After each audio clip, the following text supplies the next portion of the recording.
Tucked away in Davis, California, northeast of San Francisco, one of the most brutal murders in American history took place.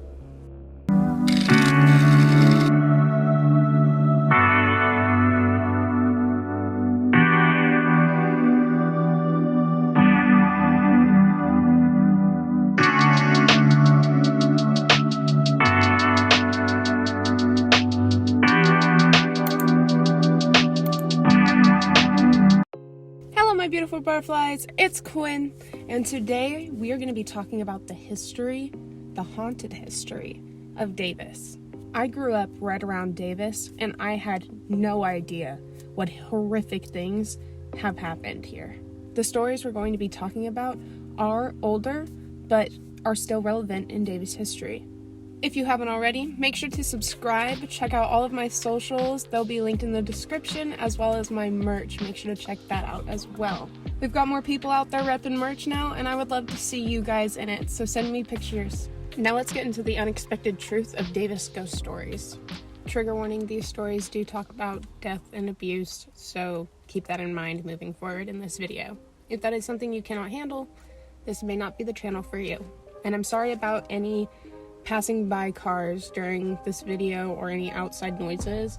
It is hot as hell and the boys are playing video games inside, and I wanted to make a video for you guys. I have my notes with me, so if you see me looking down, that's why. And yeah, so the Williams house. Tucked away in Davis, California, north of San Francisco, one of the most brutal murders in American history took place. 11 people in a small residence were butchered. We're going to be going back in time to before the murders take place. Davis was a historical farming town full of beautiful ranches, tons of them in fact. And in 1905, the University Farm was founded, and that is now known as the Davis University College that we have today.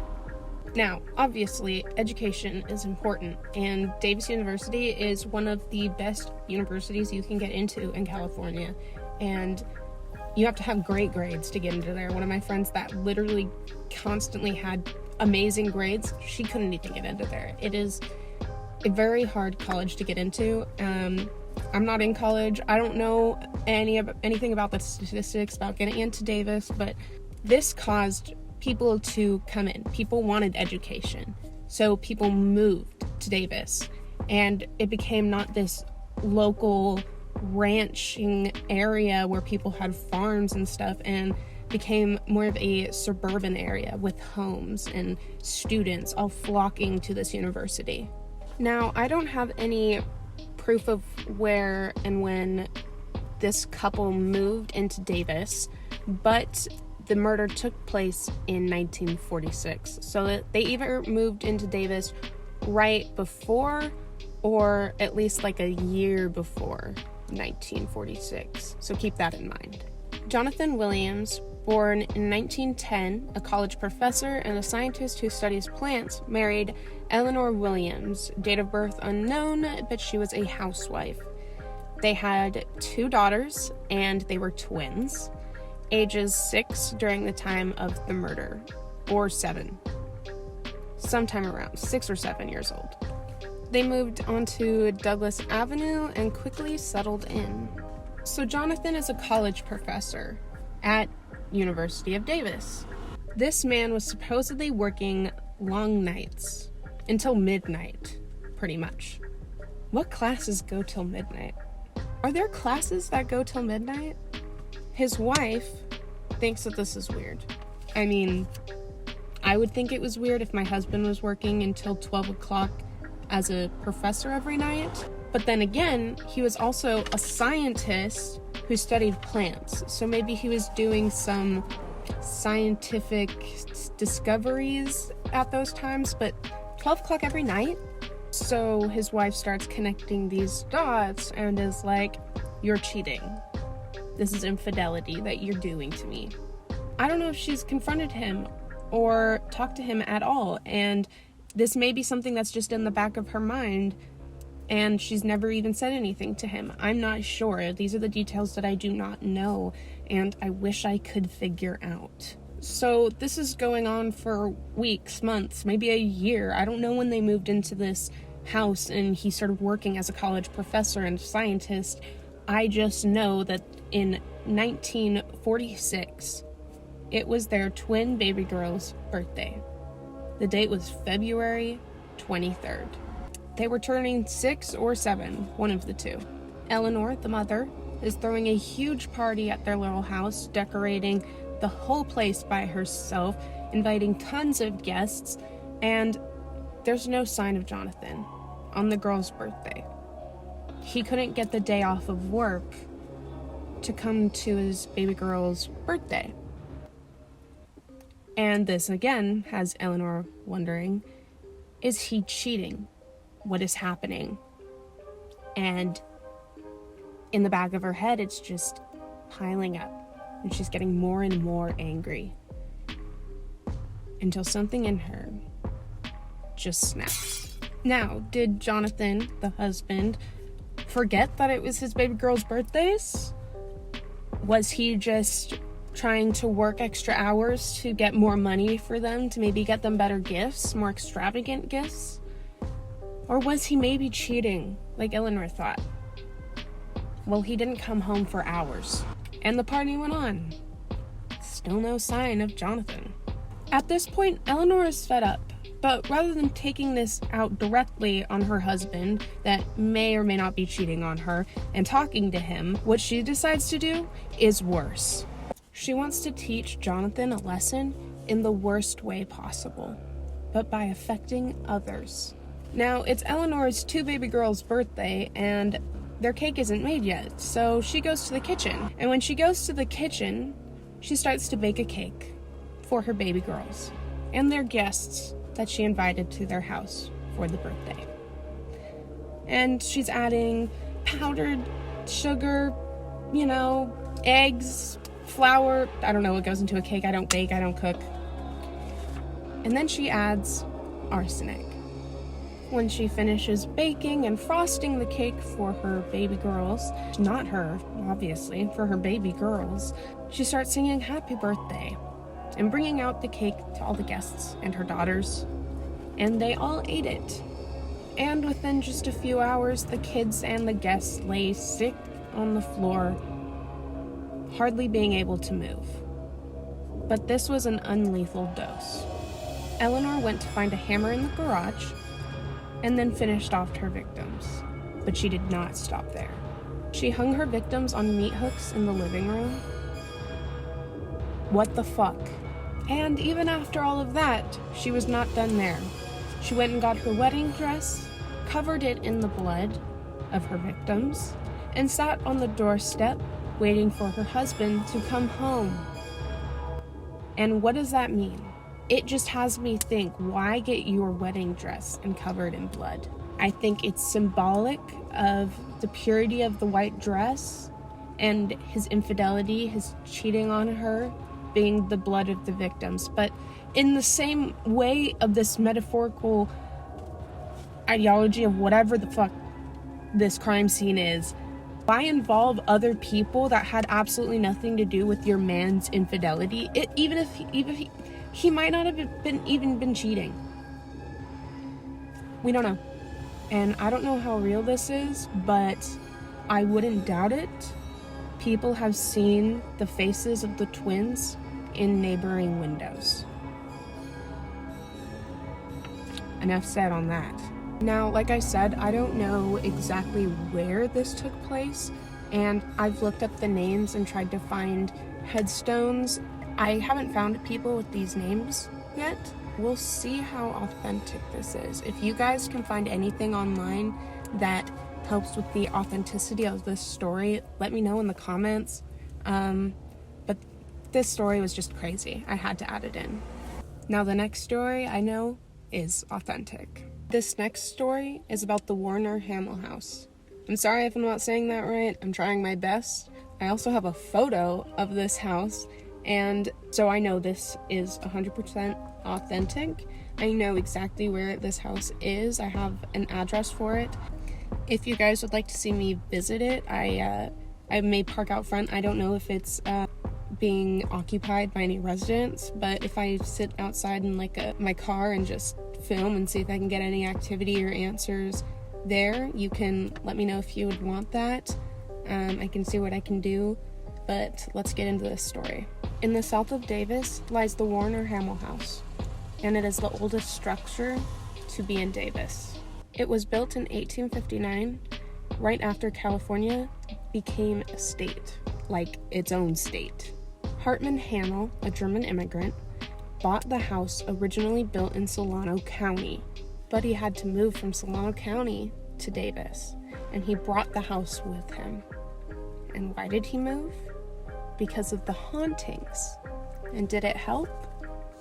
We'll find out. Now, this was the largest cow ranch op in America at the time, and Hartman was known to be abusive and ruthless to his workers. I don't know if these were people that chose to work for him, or if these were slaves, or what was going on, but he would work them like animals to death. Literally. He would work his workers to death. Pretty much, if you had a broken bone, you could walk it off. And like I said before, this place became haunted because of the workers that he ruthlessly worked to death. And these spirits would haunt Hartman to the point that he moved from Solano County to Davis. But did the hauntings and the torture for Hartman stop there? No. You see, it wasn't the land that was haunted, it was the house because of what he'd done. Now, we're gonna fast forward like a few decades to the 1900s, the early 1900s. And this is where several Hamill family members, because remember, Hartman's last name was Hamill, they were found dead in the family home. And not just dead, but killed, with their throats slit. I'm sorry, but I did give you a trigger warning before this video. And their mouths were crammed full of blank notes of some sort. I'm not sure what kind of blank notes. Maybe caching notes? I don't know, but blank notes. That's all I could find. Not all of the Hamill family was killed, but a lot of them were. The rest rehomed somewhere else in Davis. And the home was bought and still remains in Davis. And there is a photo, and I showed you at the beginning. I'll show you again now. And again, should I visit it? What do you guys think? It's also been reported that in 2005, 2006, that multiple witnesses saw one male spirit in that area. They had no idea where he went, but there was a male spirit seen by multiple witnesses. Do with that as you will. This is just a few extra cool things that were reported in Davis that were seen and cited that don't have to do with the two stories that I just told you, but I thought were very interesting. Supposedly, there have been reported crop circles in the area.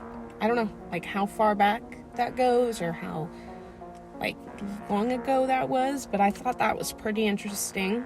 And also visits from aliens, which, I don't not believe in aliens. And if that happened, I can't completely doubt it. And I can't doubt it because I've seen a UFO myself. And I'll tell you that story real quick. Now, I know a lot of you aren't going to believe me. I wouldn't believe me either if I hadn't seen it with my own two eyes. I tell it to my boyfriend all the time, and he just thinks I'm fucking not there. And this didn't happen in Davis, but it happened in a city right outside of Davis. So it's gonna go into this little haunted Davis compilation thing that I'm doing right now. One night, I was in the car with my friend, and he was driving me home to my boyfriend's house, and I swear on my mom's life, on my grandpa's life, on my grandma's life, I swear on my haunted objects. I was just in the passenger seat being driven home, and I'm looking up in the sky, and I'm like, what the hell is that?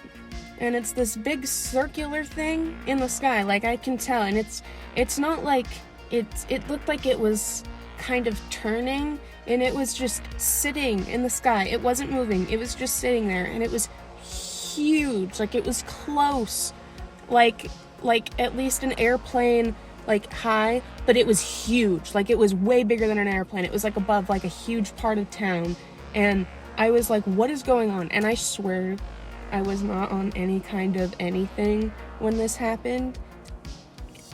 My mind, like I hardly trust myself with the story. And it was just sitting there, and I tried to get my phone out and take a video of it, but he turned because, you know, we were going somewhere, and he freaking turned, and I couldn't get an angle of it. And by the time I like got out of the car and tried to look up and try to see it again, it was gone. And honestly, one of the craziest experiences I've ever had. Like there's no way there's not something out there. I believe there has to be something else out there. Just like there's something else in the ocean, because we've hardly discovered the ocean. There has to be some other life form out there, and just seeing that with my own two eyes, like, they're real, bro. Like, aliens are real. But yeah, that's just my little alien encounter, my UFO encounter that I had. And call me what you will, but I stand on it, man. I do. Anyway, I hope you guys enjoyed this video. I hope that you guys kind of liked the haunted history stories. If you want me to try to go to those places, if I can, you know, find it and maybe even talk to the people, see if I can go on their property and just do something, like, you know, I'll see what I can do. Like, comment, share, subscribe, all of that good jazz. I hope you guys enjoyed my little Betty Boop up here, or as my TikTok butterflies call her, Booty Boop, because she got that booty on her.